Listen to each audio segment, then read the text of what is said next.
এটা কিভাবে বানালাম চলো তোমাদের সাথে শেয়ার করি। প্রথমে আমি একটা কার্ডবোর্ড নিয়েছি, সেটা গোল করে কেটে নিয়েছি, তার উপর দিয়ে আমি আঠা লাগিয়ে নিচ্ছি। আমার এই আঠার কোটোর মুখটা ভেঙে গিয়েছে বলে আমার হাত দিয়ে আঠা লাগাতে হচ্ছে।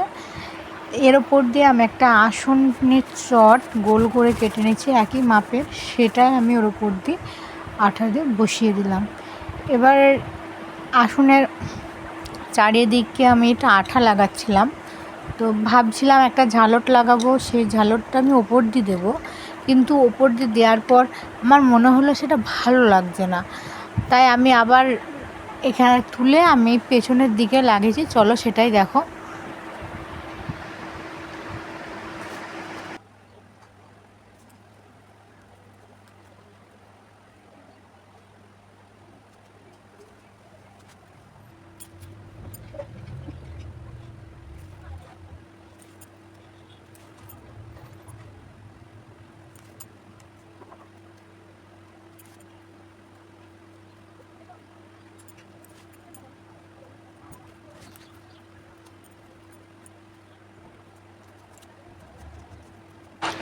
ওপর দিয়ে লাগিয়ে কাপড়টা ছোট ছোট মনে হচ্ছিল আর ভালোও লাগছিল না, তার জন্য পেছনের দিকে আবার আঠা লাগিয়ে নিয়ে পেছনের দিকে কাপড়টা সেট করে দিচ্ছি।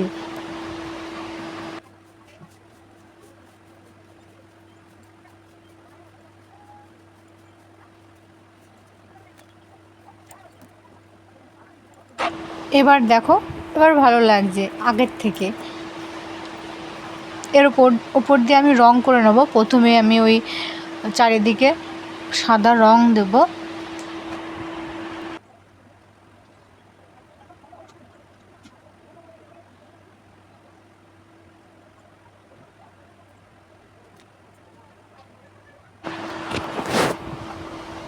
ফেব্রিক রঙগুলো খুব একটা লাগছিল না, তার জন্য বারবার আমি দিচ্ছিলাম রঙের উপরে।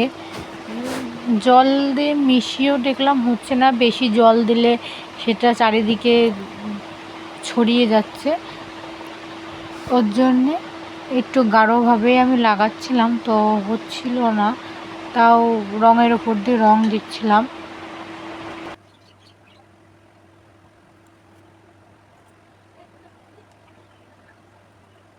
এর ওপরে আমি আবার কমলা কালার দিচ্ছি।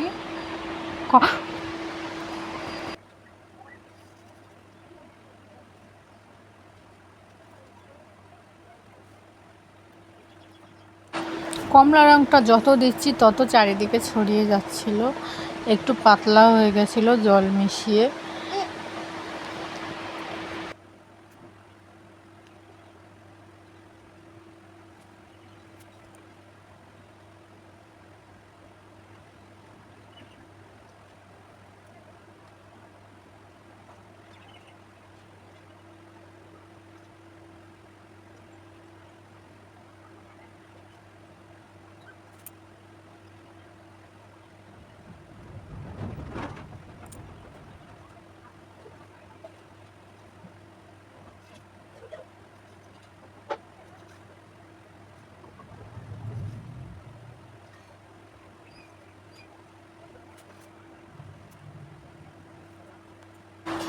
তারপরে গোলাপি রঙটা এর উপরে দিয়ে দিচ্ছি।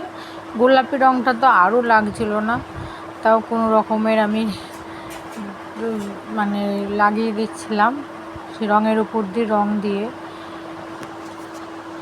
খুব পাতলা করে দিলে চারিদিকে ছড়িয়ে যাচ্ছে, আবার খুব মানে একটু গাঢ় করে দিলেই আর লাগতে চাচ্ছে না রঙটা।